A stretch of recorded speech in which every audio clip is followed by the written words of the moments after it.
Hello, good people, and welcome back to another episode of Knockout Analysis presented by Cron Media. I am your host, Ethan Chronister. This is your co-host, Mr. Whit Barnes. Today, we are talking about the UFC Fight Night Nashville card in Bridgestone Arena, Nashville, Tennessee. We will get things started very quickly here with our first fight of the night, which is Fatima Klein facing off against I don't even know who the other one is. Mr. Barnes, go ahead. You're leading the fights tonight since I am recording from my phone in Witt's living room, by the way. Melissa Martinez is the other fighter. I think it's kind of a surprising fight as far as Fatima McClellan's last performance. She got a finish early in January this year, and I don't think Melissa Martinez is too impressive. Jasmine Jasovicius isn't a big loss for Fatima McClellan. I think the odds are, I think they're accurate. Don't bet on women's MMA. I think she's going to win this fight by decision. But, anything can happen. Women's mixed martial arts, they're both young. They're both under 30. Klein's 24. Martinez is 27. I think that Klein's going to have a massive grappling advantage and that she's going to find a way to get this decision victory. Very good. I'm with you on this one. I know this is like a 1,200 favorite for Klein, and I'm just going to stick with the line on this one. An ugly decision win for Fatima Klein. Indeed. And then we go on to this next fight. We got Mitch Ramirez right here going against Mike Davis. Mitch Ramirez, I don't remember who his training partner was, but he did get on here because, not because, well, he obviously trained hard, but he knew somebody and he got the opportunity. But he did train hard. He did do good on Tough Enough. He has wins in the Legacy Fighting Alliance and all that. He lost to Carlos Prates in the Contender Series. I do remember that. He got knocked out just like most of Carlos Prates' opponents. And he lost to Tiago Moises, who got starched pretty recently as well. Mike Davis, he's a veteran. I believe he has like 4 UFC wins. He's beaten some decent opponents. Slava Vorchev is decent. Mason Jones, who beat, who the fuck is that guy recently? And, he's 4-2 in the promotion. Lost to Faris Yam because he was huffing paint in the locker room. No, it was like Mike Davis. It was a controversial thing at that Abu Dhabi fight card where the guys that were in that locker room, there was paint drying, and I guess it affected a lot of the guys' fight performances, and a lot of people that lost, they were stating that they were huffing paint because there was paint drying in their locker room, and that's what Mike Davis said, and he lost his last fight. I think this is a comeback fight for him. I think the odds are kind of crazy. I think he's like a 7-1 favorite, which isn't much better than what it is. It's not something I would put my money on. I think Mike Davis is an easy win here. I wouldn't put my money on Ramirez either. I don't think there's value on him. I could see a finish here on the ground, absolutely, or on the feet. I think Davis has an advantage everywhere this fight goes as a veteran. These guys are the same age. Davis is more athletic. There's going to be a finish in this fight. I'm going to pick a submission in the second round. I'm going to say first round knockout for Mike Davis. Shout out Mike Davis, man. And this next one, man, we got Kennedy Nzechukwu, Walter Walker. We've previously talked about Nzechukwu. He did not make it to his last fight. Nigerian, has a lot of power, big, and he was a former light heavyweight, lost his last fight to OSP, but he's off back-to-back wins against probably the worst 2 guys at heavyweight, but he did exactly what he was supposed to do. He beat Lucas Brzezinski and Chris Barnett. It was very impressive performances from him. He's 6'5". He has a great reach. He's young for this division. And Walter Walker, brother of Jonathan Walker, he's a guy who's never been knocked out. His only loss is Ilusik Brzezinski, and if you guys have been watching the pod, you know my thoughts on him. He's kind of a jobber, yeah, but he's off 2 back-to-back heel hook submission wins, which is impressive and respectable. And I can't say a whole lot more than that. You know, heel hooking Tafa in the first round, heel hooking Mays in the first round. Not great wrestlers, but once again, I must say, he did what he's supposed to do. And styles make fights in this situation, but I'm going to pick Nzechukwu to defend the takedowns, to avoid the ground control and the submissions from Walker. And I think he's going to be able to absolutely style on him on the feet. I predict a early knockout within the first round and a half. Within the first round or the early second round, I think a knockout for Nzechukwu in this one. Yeah, I'm with you on this one. I think, unfortunately, Johnny Walker's brother has also inherited the chin gene, and Nzechukwu is going to find said chin and knock him out within 2.5 minutes. Yeah. Shout out to Kennedy, man. I like that he moved up to heavyweight. It's a badass thing from the deal. So we have Mora and Murphy next. Eduardo Mora, Lauren Murphy. Murphy's an older fighter. I believe she fought for the bantamweight strap at one point. I'm going to source check she fought against, the flyweight strap at one point. About 4 years ago, she fought Shevchenko and lost by TKO. Shout out to her. And she is now fighting at bantamweight in her older weight. Wait, she's still fighting at flyweight. Shit, I thought Mora was a bantamweight. I'm tripping. But she's fighting a younger fighter who's taking less losses. You know, her only loss is a split decision. She's beaten Veronica Hardy pretty recently. I do remember that fight. She dominated it, won it pretty easily. I think she has a lot more to fight for at this point in her career. Minus 700. You know, I wouldn't take that odds in WMMA, like I said in the previous fight. I think she's going to win this fight by decision. I think she has the youth on her side. I think she has the hunger on her side as well. I think she's absolutely going to win this by really whatever she wants, but I think it's going to be a decision. Yeah, I'm going to have to agree with you on that one. I got the same as you, and we can move on to the next one because we don't talk about women's MMA fights unless they're headliners. So next, and something I did not mention in a previous fight, the Nzechukwu and Walker fight, that line, I would stay away from it if I was a gambler because Walker has been underdog in his last 2 fights, and he's pulled off a leg lock. So just keep that in mind. But to the next fight, we have Matthews and Njokuani. Njokuani is massive for this division. You know, he's very similar to Phil Rowe.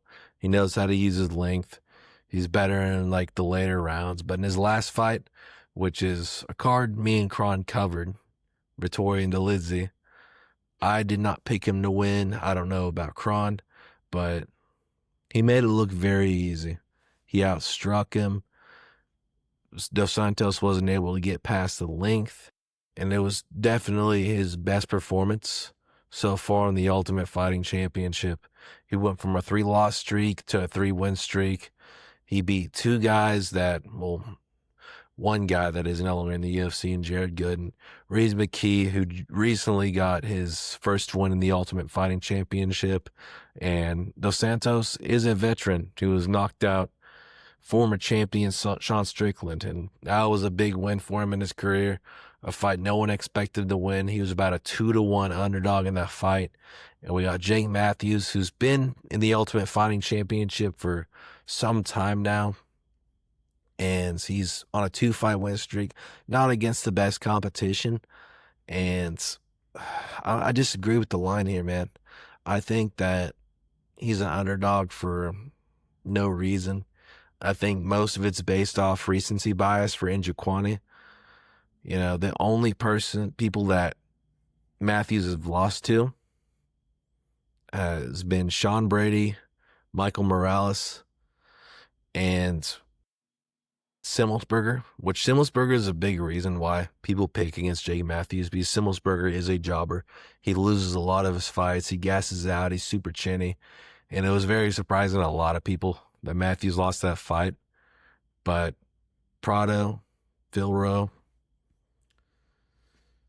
I think they're just as good as Njokwani is. I think Matthews is going to be able to take this fight to a decision. And I think this card not only has decisions, I think there's finishes here down the line, but I think this is another decision here. I think Matthews is going to pull it out. And that's really all I got to say about it.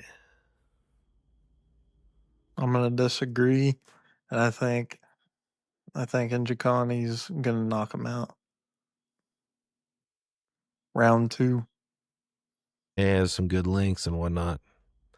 By a meaty left hook. Which his next fight, it's kind of a lock of the card for me. I think the odds should honestly be higher for Chris Curtis based off recent performances. Chris Curtis, within the last 12 months, has been a ranked middleweight. And he's had very good performances against people like Roman Kopylov. Good performance against Brendan Allen that a lot of people hold in high regard. He was a current top 10 middleweight. And Max Griffin, man, he's older than him. And we recently saw Michael Chiesa in the cage, and he did not look good whatsoever. And Michael Chiesa absolutely dominated their fight at UFC 310. He just has not looked great. He got lost to Michael Morales, who we know who Michael Morales is. You know, Jeremiah Wells isn't a very high-level guy at this point in his career either. But, you know, he's 39. He's obviously lost a step. If you're losing to Michael Chiesa, man, at this point, you're not a contender on any level. And I think that Chris Curtis has more in the tank.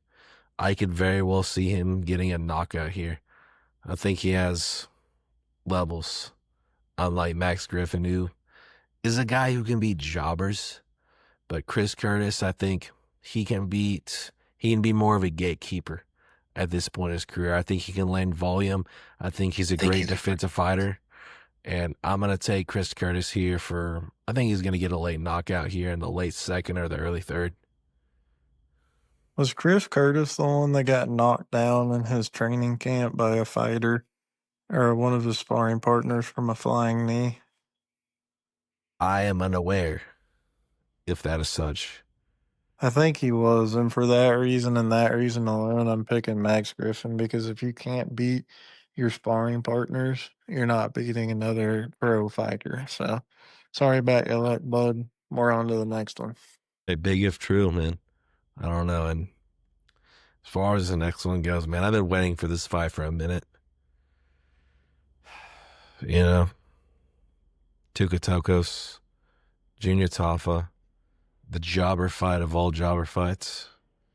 It doesn't really get much better than this if you're like a hardcore UFC fan, because this is one of those fights you look at and you laugh and you love that it's also in front of a crowd, because both of these guys' UFC careers are on the line. Junkor Tafa, he has had a heavyweight career so far where he's been 2-3. He lost to Rank Rogerio de Lima, who's no longer in the UFC due to PEDs. He's lost to Kamaru Usman's brother to decision, and he is one of the Walter Walker heel hook submission victims as well. But his last win was against a 4-0 heavyweight previously. 4-0, he's 4-1 now. Heavyweight on short notice, and I was super impressed with the performance. But his opponent, I think, is much worse. Much, much worse. He was fed to the fodder against Navajo Sterling, who is a kickboxer out of City Kickboxing, home of Israel Adesanya, Volkanovski, and Kaikar France. Bunch of great fighters, and I think Navajo Sterling fits within that mold. And Navajo was dominating him early in that fight, and Tuco was trying to cage hug him to a victory, in which he was very unsuccessful. and he got boxed up. Like, based off his body composition, I would say that he should be fighting at 180, 185, absolutely. And that he should definitely go down a weight class because Omar Sy submitted him with these. Sterling dominated him to decision. And now he's fighting a hungry, younger fighter in Junkor Tafa who looks absolutely phenomenal at 205. Like, I think this might be his weight class. And if he can defend the takedowns here, which I expect him to do, I think Junkor Tafa is going to knock the fuck out of Tuco Tokkos. I think he is a fish out of water on the ground, which is something I'm going to say again down the line here. I expect a early knockout, first round, early second round for Junkor Tafa here.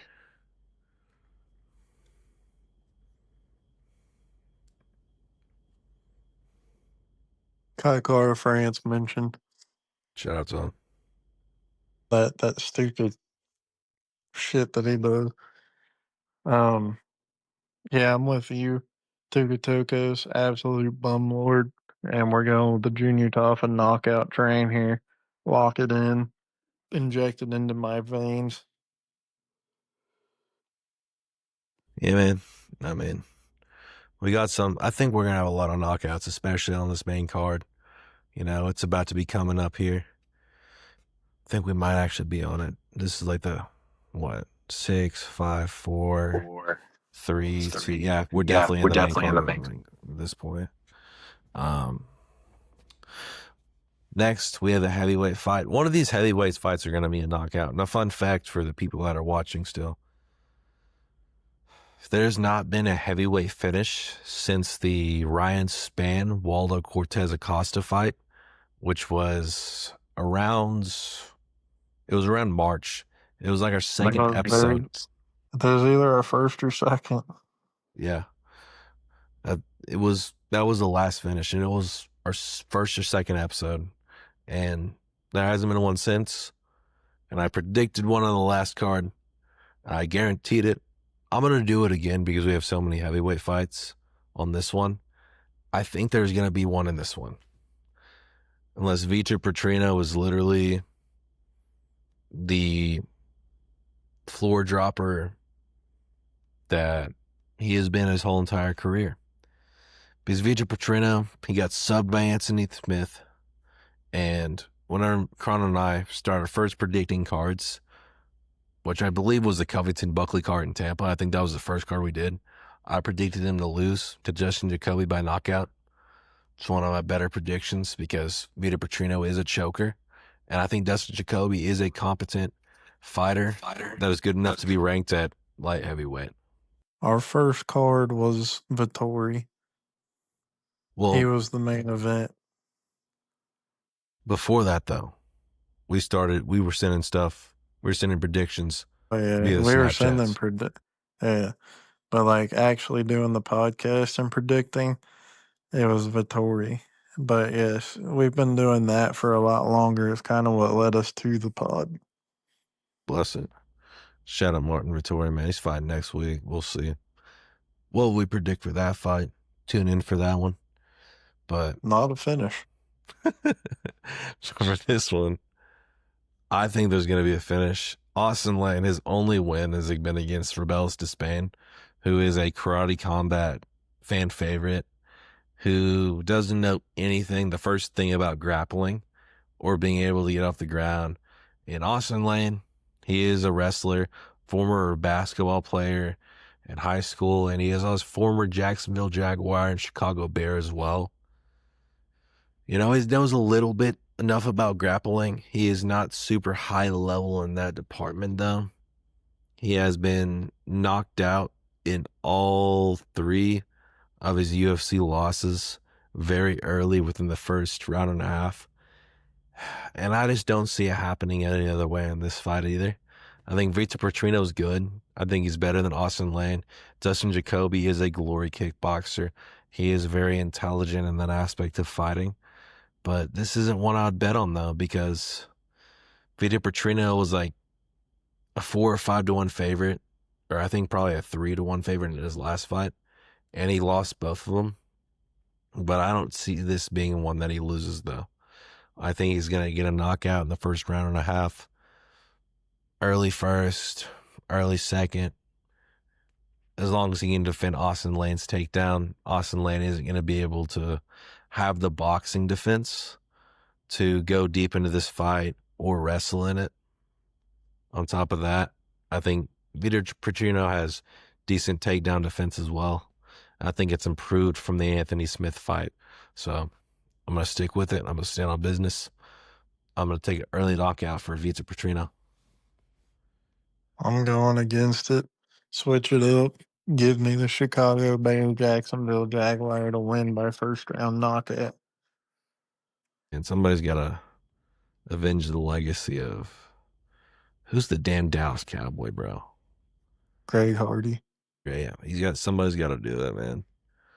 He's also a Greg Hardy victim, but you know what? Vitor Petrino's a choker, and I'm more than happy to say that it's a possibility that he loses this fight. Now, we're also into some not historic territory, but we've done this before. But I know we've talked about Morgan Charrier before. Nate Landwehr, when was his last fight? 309? 310, yeah. We were not doing the podcast at 310, but we were doing the predictions on some level. Both these guys are off of disappointing performances.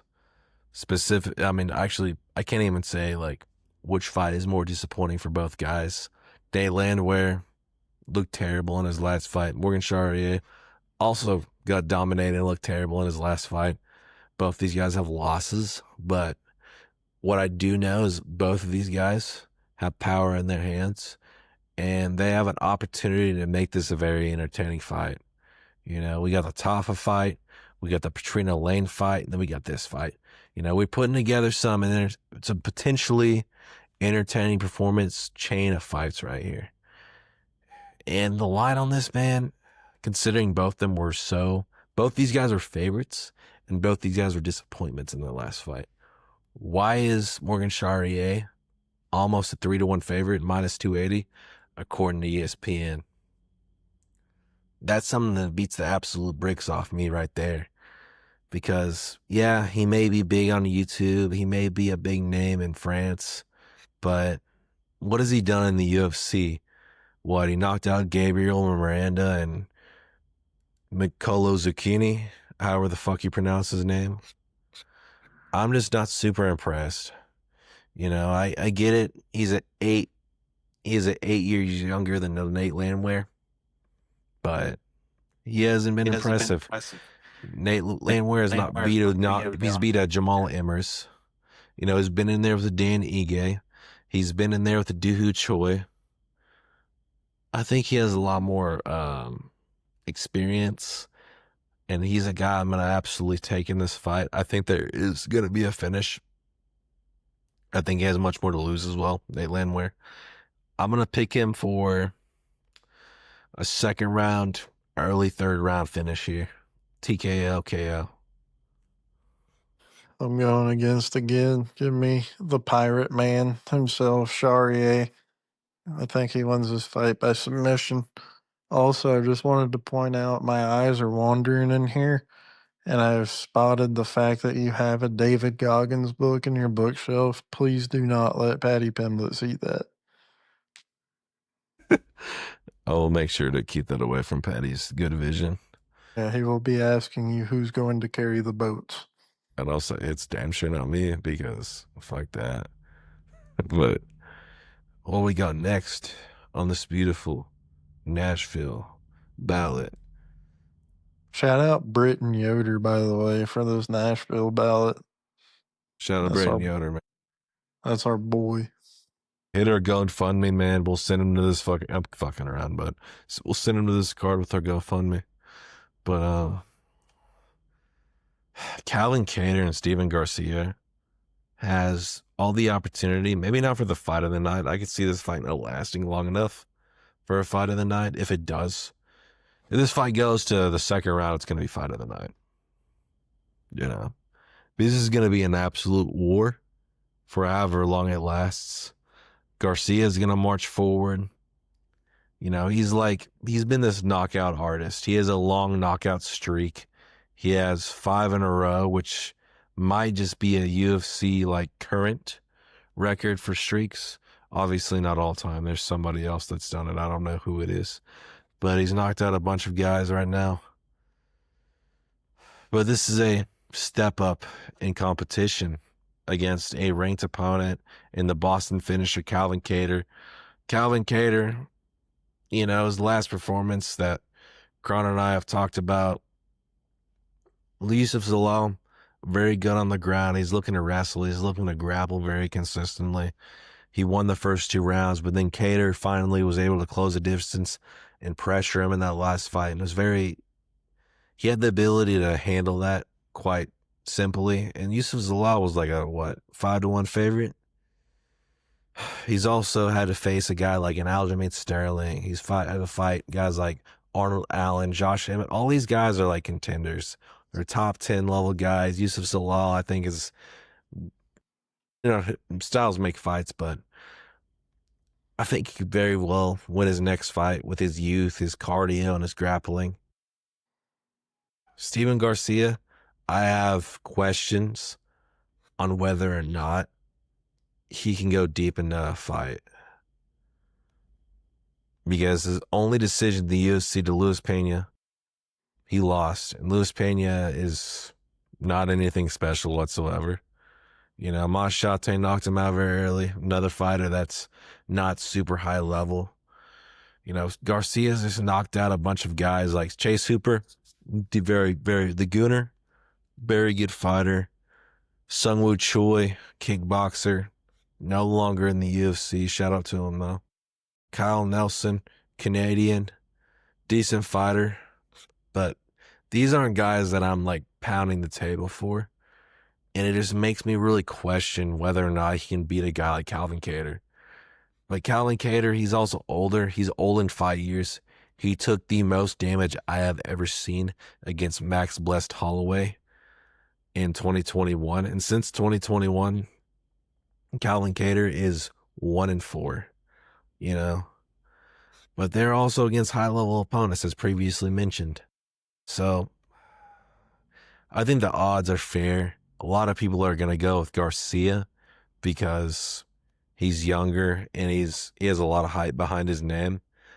But I think Calvin Kattar, until proven that he doesn't have a chin, I think he's going to be able to march forward.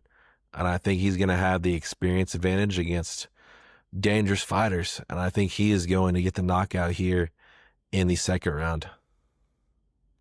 Isn't Calvin Kattar from Philly? He is from Boston. Good. Massachusetts. Because if he was from Philly, I'd automatically be going with Garcia. That being said, I'll go with Calvin Kattar then because he's safe from the Philly bias. I think he wins by knockout. I think that, yeah, has a potential to be an absolute war, man. Just for the good people, if you don't know, if you're from Philly, I don't pick you. Paul Felder could come back right now and fight a blind and deaf person, and I would still pick them over Paul Felder. We couldn't tell the somber mood in here right now. I'm going to need a minute, man. But have we reached the Wonderboy point? Because I can't reached see. the Wonderboy fight. Oh, yes, what is going to need a minute? Wonderboy Thompson. This dude, bro. Wonderboy Thompson, God bless you, man. He's close to home, man. Like, he is in Tennessee. He's from South Carolina. I think this could very well be his retirement fight. As long as his father Ray says he can fight, he's going to fight. He's 1-4 against Fard Lal Muhammad. Well, he's lost to Fard Lal Muhammad, former title holder. Wait, hold on. Title holder. If y'all can see that, if y'all are watching this on screen. Another former title challenger, Gilbert Burns, Shavkat Rakhimov, future title holder. I'm gonna stand on business. And then he got Anybody knocked talk out. about my sweet King Jack Della Maddalena like that?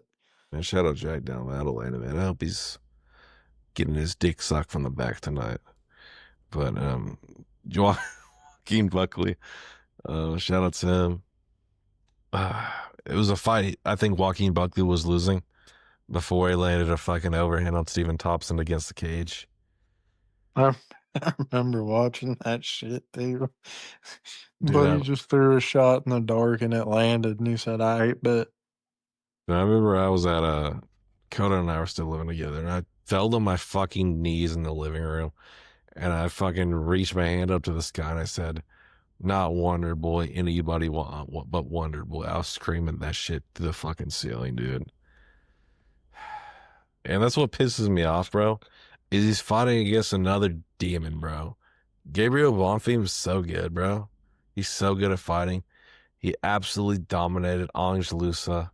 He submitted Chaos Williams in the Kennedy Rodriguez card, which you talked about previously. A card in which his brother lost on. Him and his brother fought on the same card, and his brother got it fucking owned on the injury TKO.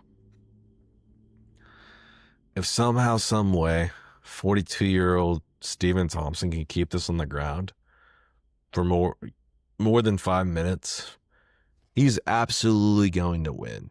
But there is a path for him to win this fight, which makes the 4.5-1 odds, according to ESPN, quite inaccurate. I think Bonfim should be around low threes, because Thompson does have, excuse me, I'm very much burping right now, but I think Thompson very much has a path of victory to this fight. Usually if you're around a 5-1, 4-5-1, you have a very slim path. Thompson has experience. He's won against better fighters. He fights demons consistently. Not mentally, but like he fights absolute dogs, as mentioned. I want to pick him. I really, really, really want to pick him because he's one of my favorite fighters. But I personally can't do it. I think Bonfim's going to control him for about 7 minutes and take this to a decision. That's unfortunate. Stephen Thompson by first round head kick knockout. Next fight. God, I hope he does that. I might get fucking kicked out of my apartment. Fucking landlord lives below me for the viewers here. So if fucking Stephen Thompson wins by first round head kick knockout, and I'm watching this here, brother, I'm fucking letting out the craziest fucking scream of all time. Shout out Stephen Wonderboy Thompson. Do not fucking retire if you lose. Fight some fucking old dude. Fight Muslim Salikov and kick his ass and then retire. Don't retire on a fucking loss. I hope Ray doesn't make that happen, but we will move on to the next fight. Honestly, I would feel wrong if I took this fight before you, Cron. So I want you to take this one.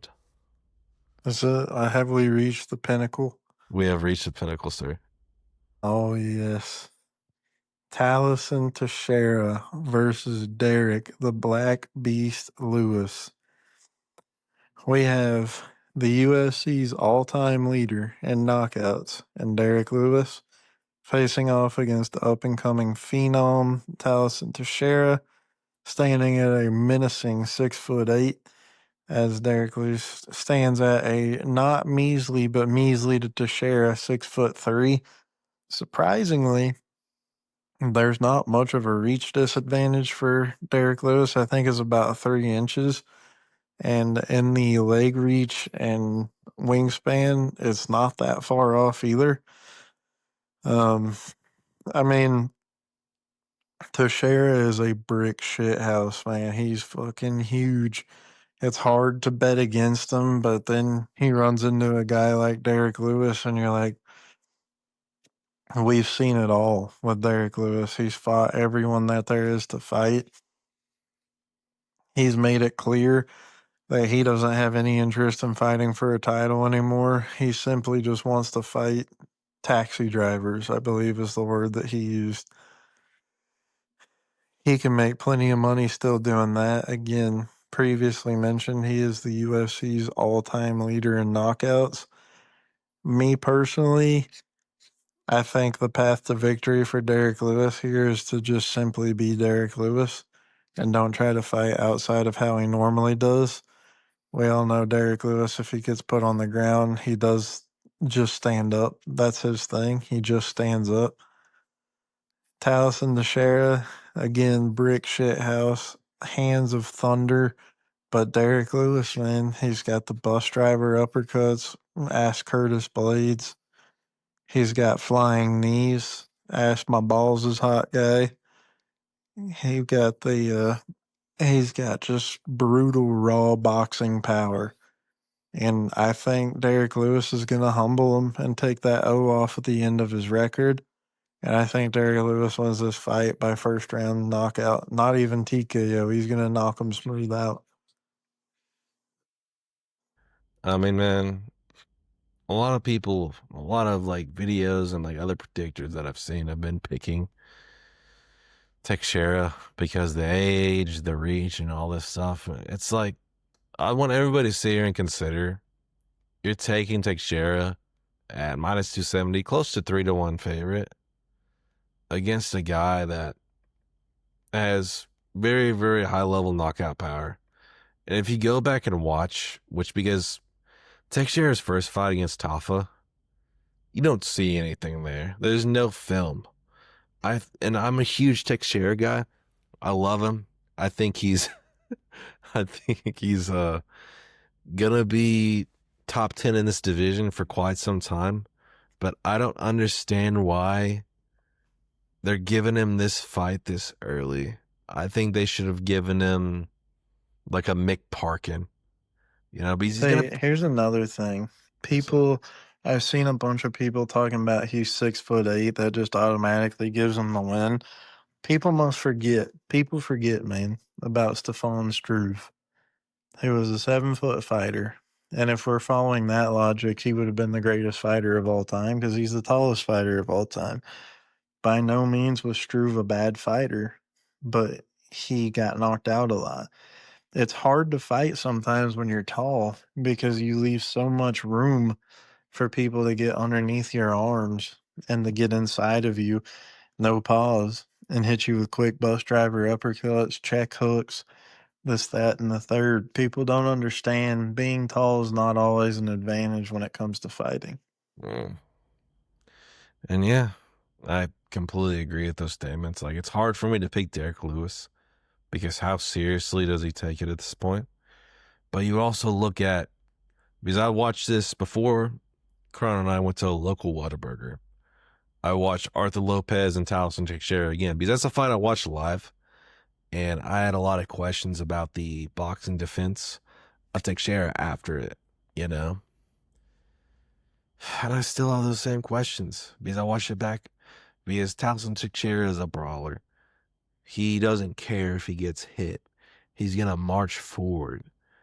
And yeah, Arthur Lopez, he was able to land some good strikes, but can he take those good strikes against a guy like Derek Lewis? I don't fucking know, man.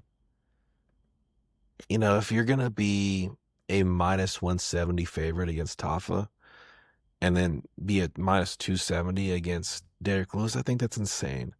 And I think that if as a fan you're leaning towards Derek Lewis on this fight, if you're in the middle in this fight, you take the value on Derek Lewis, you put some Panda Express money on Derek Lewis, and you call it a night because I think Taliesin Teixeira is a very risky gamble. I'm going to pick him to win this fight because I think he's younger, he has a better chin, and he has reach. But I don't like this early of a challenge for him. I think winning this fight does more damage to his career. Yeah, I think winning this fight does a lot of damage to his career. Because he wins this fight, he is going to fight somebody in the top 5. And I don't know how confident I am in him winning that. And I'm a guy that was very high out of him in the Dana White's Contender Series, as previously mentioned. But it only gets more difficult for him from here. he wins this with his 9th pro fight. His 10th pro fight is going to be against an absolute killer. You're fighting an Almeida. You're fighting a Volkov. You're fighting a Razor Blades. You know, it's tough. It's a tough gambit for anybody in this division. But I'm going to take him to win this one because of the youth. Who's going to carry the boats, man? And last but not least, shout out the Dune Gooners. And then, but that's going to do it for this episode. Be sure to check out our sponsors. Use code CronioMedia at checkout on all sponsors for a discount at checkout. Be sure to tune in July 12th on ESPN Plus for this card in Nashville. It's been Derek Lewis Fight Week. We hope you all enjoyed, and we'll catch you in the next one.